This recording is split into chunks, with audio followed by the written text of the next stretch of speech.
Are you on board with Bitcoin? I know Stan Druckenmiller is now on board. I think when we've talked about Bitcoin in the past, I think you had a perhaps a lesser view. I don't know if you have a different view today. Stan calls me his partner. I call him my boss. One of us is lying, but I'll let you figure out who's who in that, Andrew. So I'd say I think that Bitcoin does make sense as part of a portfolio in this environment where you have the most fundamental shift, for example, in monetary policy since Paul Volcker.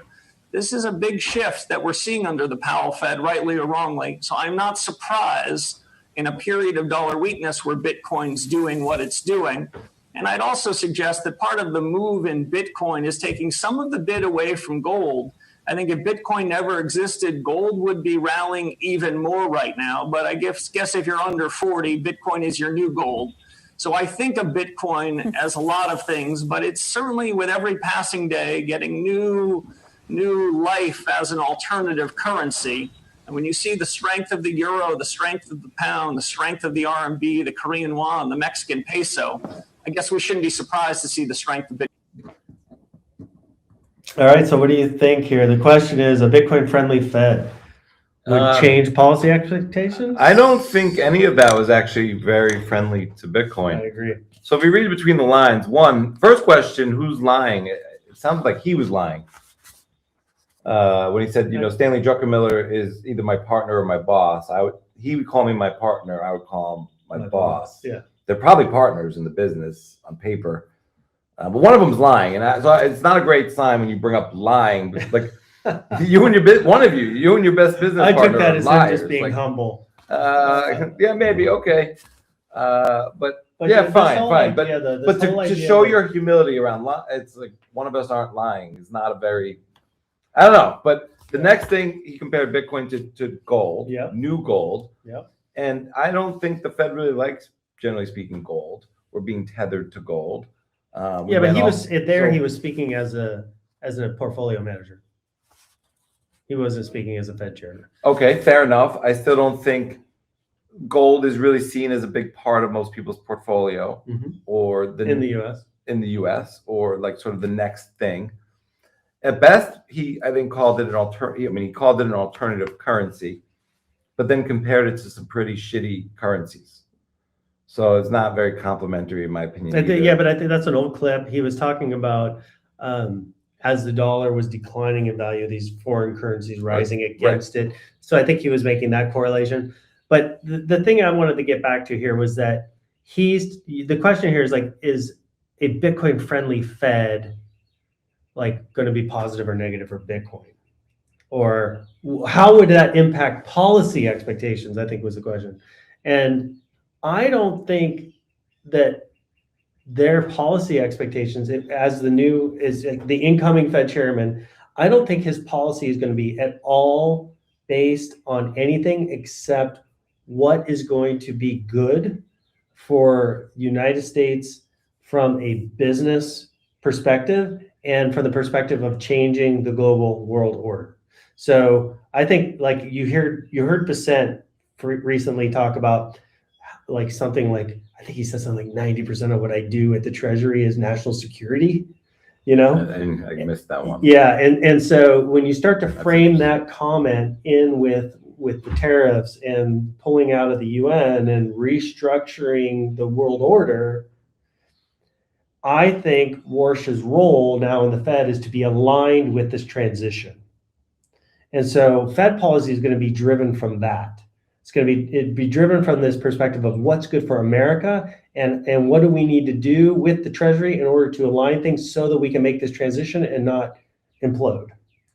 And so I think Bitcoin is just a sideshow for them. It's a new asset. It's blah, blah, blah, blah, blah. And other more recent comments, he said stuff like to the effect that, it holds government spending in check. The tether, if you will. Yeah, it's like the canary in the coal mine to overprinting, inflationary concerns, et cetera. So I think they're not looking at it as. That's not very positive. No, it's not. It's like it's kind of like, I think the way they look at it is like, if we can fix the economy, Bitcoin's not really going to be It that won't big of a ru- deal. it won't run. It won't run, right. What I think they're missing. If we're not doing a good job in the economy, Bitcoin goes up. That's sort of the thought there, it sounds like. What I think they're missing, and what we're going to talk about in this Rabobank analysis, is that, you know, Bitcoin adoption is global. Bitcoin adoption is borderless. What's happening in the U.S. currently has a large percentage of the Bitcoin holdings in the world, but outside the U.S., the market is growing and expanding very rapidly. And if we're going to use stablecoins as the new Treasury-controlled Eurodollar system, no longer the London bank-controlled Eurodollar system, then these other sovereigns need to have a release valve on that inflation. Does that make sense? And the release valve then obviously Bitcoin. Yeah. And so, okay, so does that mean that these other countries are using Bitcoin, or does it mean as a medium of exchange, or more like they're using Bitcoin as reserve? I mean, I think initially where we're at right now is you've got to gather as much of this asset as you can. I think that's where we are in sovereign adoption, right? Where countries, family offices, sovereign wealth funds are saying, we need to accumulate this for the future. This is going to be a very important asset in the future. This will be a way for us to settle exchange in the future. Future being when the market cap of Bitcoin is big enough to conduct global trade seamlessly, when there's enough depth and liquidity in those markets. And so it's similar to the way they looked at gold probably 3,000, 4,000 years ago. Like, we've got to accumulate as much gold as possible because it's going to build the wealth of our nation, and then we can use this for global trade to build an empire. So I think we're at that stage. But if we through World War II, we brought all the gold to America, and that was very. I would think they want to bring all the Bitcoin. Countries moved it here for safety, right? Yeah, and then we just never let it go again. Right. So I would think that supposedly through stablecoins, American issued stablecoins, the Bitcoin that is used to reserve them that is overseas is still American owned. Well, yeah, but stablecoins are reserved by treasuries. They're not reserved by Bitcoin. Well, locally, onshore, but offshore, I thought, a percentage, but still by treasuries, right? Yeah, mostly, yeah. Right, so the treasuries are going to stay here. Right. They're going to be the treasuries are going to be held in friendly hands, as opposed to a bunch of treasuries held by China that if you sanction them, they dump it, or Russia, right? Where you sanction them and you make now an enemy that wants to move to a totally different monetary system. So by giving you stable coins, like by making the stable coin the treasury Eurodollar, and then all the treasuries stay in the hands of the corporations that are issuing those dollars, you've preserved your system and control of your system while giving them currency. You're not giving them a real asset. Does that make sense? Yeah, total sense.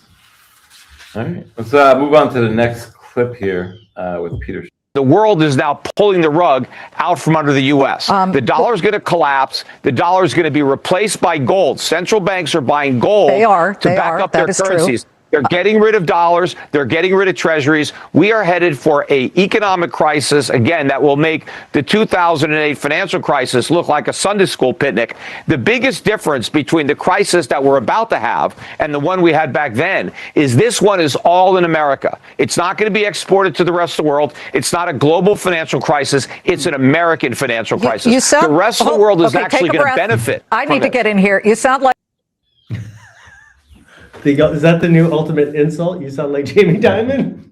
That was interesting. What about the insult about Diamond? Yeah. But what did you think of Peter Schiff? So first of all, I don't agree with him that this is just a U.S. problem, because we're the consumer of the world. So if we go down, we take China with us. We take everybody with us. It's our currency and it's their problem, right? And it's not like they're dumping treasuries. They're just not buying more treasuries.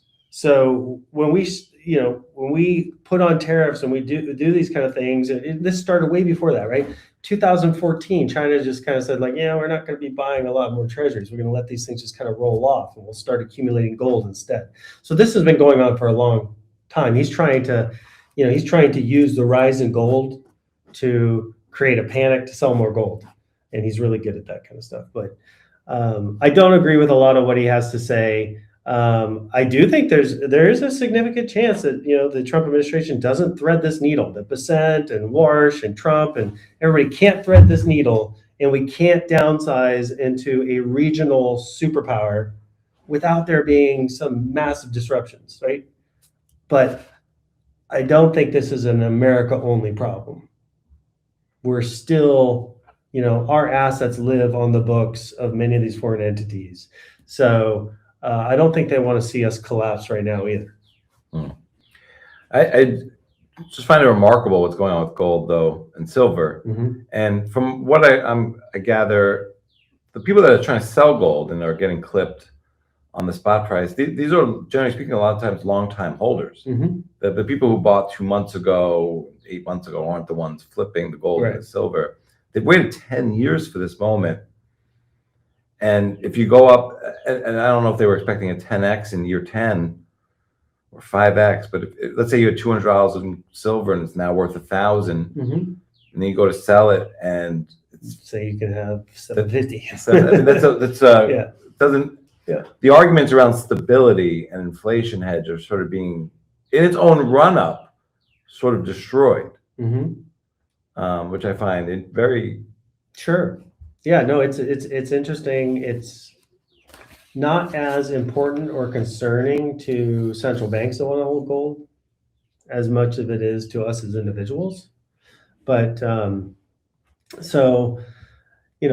think gold has and will serve a role for central banks. It will fix the balance sheet of many of these entities. So I mean, I don't know what else to say about that. It's a part of the program, but it's I don't think I think Schiff is hyperbolic and I think it was definitely hyperbolic there. Yeah. Well, welcome back. Well, I hope you're enjoying Bitcoin Center live stream number 39. Please hit like and subscribe. Brought to you by Byte Federal. Go check out our ATMs, guys. You can get on our app and search for an ATM near you. You can download our Bitcoin wallet, which is an on-ramp. You can download our Byte Vault, which is a self-custodial wallet where you get to hold your own keys, use them as you see fit to do proper custody.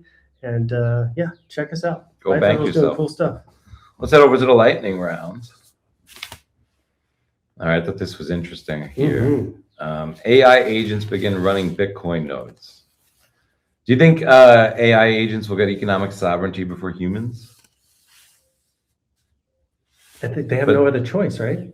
The only way to be the only way that they can participate in finance is through Bitcoin. So they have to become sovereign because they don't have an identity. They can't KYC AML, so they have to take the sovereign self-custody route if they want to have financial influence and power in this system. So I think the person who asked it to buy the AI, the Bitcoin, he was kind of explaining that the AI agent doesn't really have sovereignty over the Bitcoin. Like they might have the seed phrase and not have shared it, but anytime you can ask your AI agent, give me your seed phrase. Give me your seed phrase. Good point. Because you control this. Right. It would be if the AI agent said, no, that's mine. I'm not going to share it with you now. Well, that'll be and that that's would the be other the thing too, real right? So, transition. or does the human prompt the AI initially to say never share your seed phrase with anybody, not even me, right? So, but still prompted by. That's the interesting thing behind all this stuff is that it's behind every AI agent interaction about this topic is a human prompting it, giving it a set of instructions and guidance as to how to act. So you don't know, this AI agent could be acting on behalf of the human. It could be is it been given the prompt to be self-sovereign and not to ever release the keys and to build wealth for itself? Like we don't know what's behind the prompts driving these things. No, I guess we don't. But I think it's still sort of, we're controlling it still. I think, you get to the point. So the big question becomes, when do they start prompting themselves? And it sounds like you hear rumor that agents are following some sort of free will, but that free No, it will, doesn't or sound that like this. decision making, I should say, is coming from an The initial human, prompt. right? The parameters the human Yes, set it up yeah. with. Go do this. Go do that. Do we make the jump to where, and somebody far smarter than me could answer this question, but are we currently, or will we at some point in the future make the jump where a prompt is no longer necessary? To kick it off, right? To kick it off. Because right now, everything we're doing on A is kicked off by a prompt. Right. But And do it we could get be to the unplugged. point where like you go to your chat GPT or your Claude one morning and you're like, what the fuck is it working on? Like, I didn't tell it to do that. I think in some ways, because it's continuous and it could kind of. Yeah, and it could be doing shit behind the scenes without you.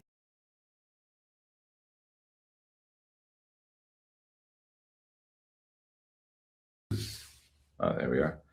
All right, so On to the topic of the week. yeah. So Epstein release. Michael Saylor mentioned in a 2010 email. Adam Back addresses 2014 Blockstream funding. Brian Armstrong was pushing for hard fork in the shadows. What do you think of the Brian Armstrong pushing for the hard fork and saying, let's get rid of the early Bitcoin? I completely took it as a guy fighting for the survival and success of his business. I don't know that it goes into any sort of like, attack on Bitcoin. He might have been doing what he thought was best. Right? I mean, he survived without it. He survived without the big blocks.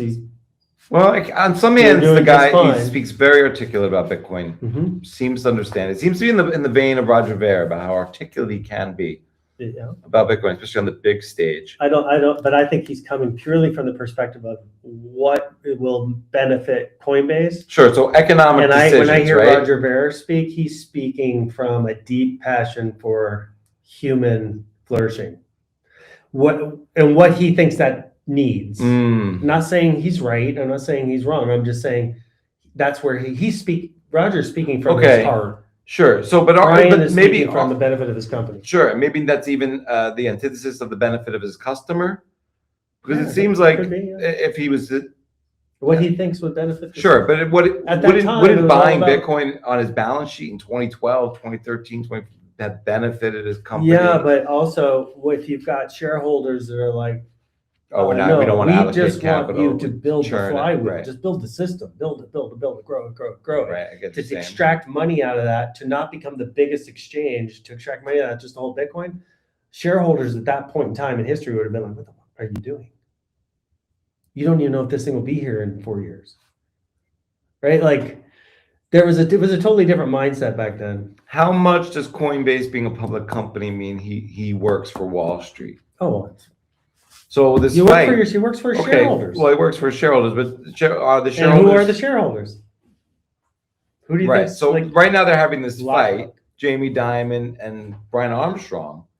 It's actually we'll get into that in a minute, but let's go through this here. But we'll come back to Jamie Dimon and Brian Armstrong because we have a different clip there. But and I hope we play it. But what do you think about Saylor mentioned in the 2010 email? Yeah, so we're gonna show that post if you can, but it was basically like Saylor shows no human emotion, so I can't read this guy, can't bribe this guy, can't do anything. Well, the whole I can't bribe this guy seemed to be the tweeters or the guy who put the post of his interpretation. It didn't say that in the email. But it described him as a robot with no personality, something like that. It's like, okay, yeah, you don't like the guy, but right. Seems deal. Like this is a nothing burger as far as I'm concerned. Yeah, seems like that. He wanted to give him $25,000 to get his name on. He was trying to promote himself, and just because your name, like I said, just because your name is in the email on the Epstein list doesn't mean you're up to no good. Now, if other emails came out next week and Saylor's hanging out in a private room on the island, that would be a whole nother discussion. I'm just saying that one email, right? So, I don't know. There's a lot to do about nothing in that post, as far as I'm concerned. If you were to try to put yourself in someone's shoes that bumped into Epstein. Yeah. And for a long time now, he's been a household name. Yeah. Would you not get in front of that by months or years? Would you not I would almost if he were completely innocent. And it was and I'm not talking about Michael Saylor in particular. I'm literally everyone in there. Everybody, yeah. But no matter how small it is, right, I would probably want to bring it up first. To me, it seems like everyone who didn't bring it up first is playing the game of I hope it never comes out. And I could see how you could not, hey, I bumped into this person, someone roped me into this dinner date, I had no idea. And I hope that never comes out, because I could see how that's the wrong way. I think Eric Weinstein kind of took that approach. But he seemed to have got in front of it. Yeah. That's my point. Yeah. And to me, it's much more believable if you bring it up before the dump, no matter how innocuous. Yeah. And I don't believe anyone who says, or I didn't bring it up before, why would I didn't think of it? That to me wouldn't really fly. The craziest one to kind of get caught in this is Lutnick. Oh, I haven't even seen those. Lutnick has an email though where he tells us a very long story about how, well, I don't know if you know Lutnick's address and why this is crazy. So Jeffrey Epstein lived at 9 East 71st Street between 5th and Madison. Lutnick lived at 11 East 911. Are you shitting me? I'm not shitting you. What the fuck? Like, these things are hard to almost like the universe to put these numbers together is hard. That's wild. They shared a wall, but 9 and 11. Oh my God. That's crazy. It's kind of crazy. So he tells a story where, dude, you got to get us out of the chicken coop here, buddy. And I think Brian Johnson's in the same spot where, one email comes out. Brian Armstrong? Right. Brian Johnson? The guy who's trying to live forever. Oh, you were talking about him. He's in the Epstein list too? Yeah. Dude, you're spending too much time on X. Well, they just. I'm just kidding. Well, it's information. It's tittillating, but you don't really get anywhere. You don't know what's really. You don't have context. It's endless. Yeah. But you're getting snippets, and my context is that if you were a person of power, influence, knowledge, developing new technology, Epstein and the powers behind him were going to try and get their fingers in your pot. Right, but there were the people who were saying, "Look, I only met him once, and I didn't bring it up first." But then there were the people I only met him once, and then the emails. Everybody's going to react to it a little bit differently, but there are people that committed heinous crimes, and they should be punished. And they should go away for a long, long time. And by us spending time on all these little connections, just because someone's name was dropped, is missing the point. The point is let's get the bad actors out of the system. Not everybody's a bad actor. I don't think that's. That's the problem, right? By throwing this all out into the Twitter sphere, you're getting all this craziness, right? As opposed to law enforcement going in and taking out bad people, which is what should be happening. Those emails should be scoured for people that are incriminated in nasty activities, and those people should be taken off the scene. And unfortunately, the more time we spend on X just theorizing and wondering is cover for them to do nothing.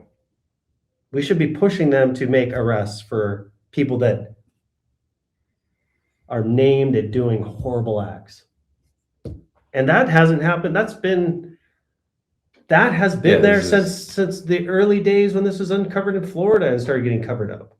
I mean, it probably goes back to decades. This is a decade or longer now where nothing has been done to bring justice for victims. That seems to be a feature, not a bug here. A feature, yeah, exactly. All right. Michael Every says Trumponomics is reverse perestroika. I don't know if we have a clip here, but and stable. Do you agree that stablecoins are now tools of U.S. power? I mean, I would agree. I mean, shout out to Marty for posting this, because this is fire. This is such a very good description of the way the world is being restructured, and we touched on this a little bit, in that because the U.S. has to pull back to become a regional power instead of the global hegemon. We're shifting our role in the world. And it looks like what we're trying to do is to increase manufacturing, right? And tariffs to become a manufacturer of goods. And while simultaneously pulling back on our global currency.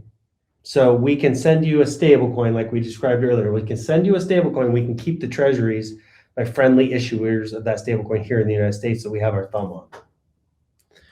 And in doing that, the only thing you're going to be allowed to do with those stable coins, or you're going to be incentivized through tariffs to reinvest those into the United States to build out our manufacturing base.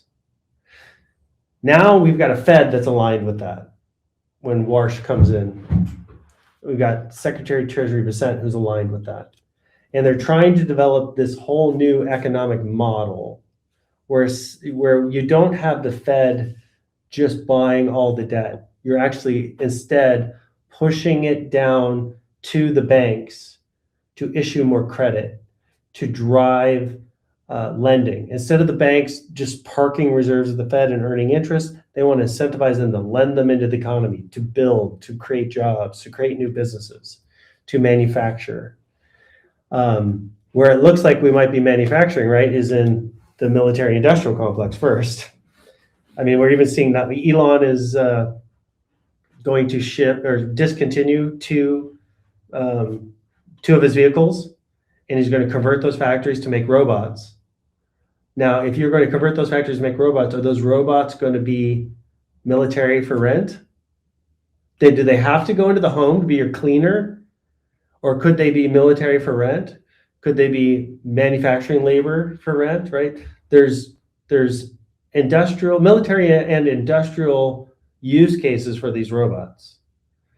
And it's simultaneously that supports everything else, or is everything else Trump is doing supports those efforts, right? Which is like, let's lock up raw materials. Let's get as much resource refinement as we can. Let's increase energy production. These are all things that you're due if you want to build a manufacturing base. The problem is he's got to make that shift like in 3 years. That we got to coming out of this in 3 years, like going, the shift is done and we look great, or else it could be a complete disaster going into the next administration that maybe starts to reverse some of this stuff.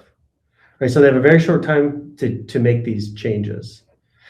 And that's the reverse perestroika example was where Russia was a military industrial manufacturing base that was trying to revert to a consumption population. And we're doing the opposite. So that's what they mean by reverse perestroika. We're going from a consumption-based economy that consumes all the global goods to a manufacturer exporter. The key takeaway here is that in order to be that, the dollar will go down in value. So regardless what the Fed thinks about Bitcoin, or regardless of the strategic Bitcoin reserve, a loss of purchasing power of the dollar means Bitcoin is your life raft to retain purchasing power into whatever that future system is. Whether they're successful or whether they're not, you need that life raft. Right. And Bitcoin is that. So I don't know. I think everybody should, read this. I think it was brilliant, much better said than I could say it. And I think it's dead on. So you've heard Bitcoin is the new gold rush by now. As world leaders on all sides have endorsed it as the future of money, and now you're looking to get started, we'll show you how. It's actually easier than you think. First, go to your nearest Byte Federal ATM and turn your cash to coin. Byte Federal has over 1,200 locations around the country with the highest daily limits. Go to our website, bytefederal.com, to find the nearest ATM to you. Log in to any wallet, then create an account, deposit your US cash, and instantly convert it to Bitcoin. That's it. We are the only US manufacturer and operator in the Bitcoin ATM industry, and our US-based live customer service is second to none. Go on, give it a whirl, and don't get left behind. Click the link below.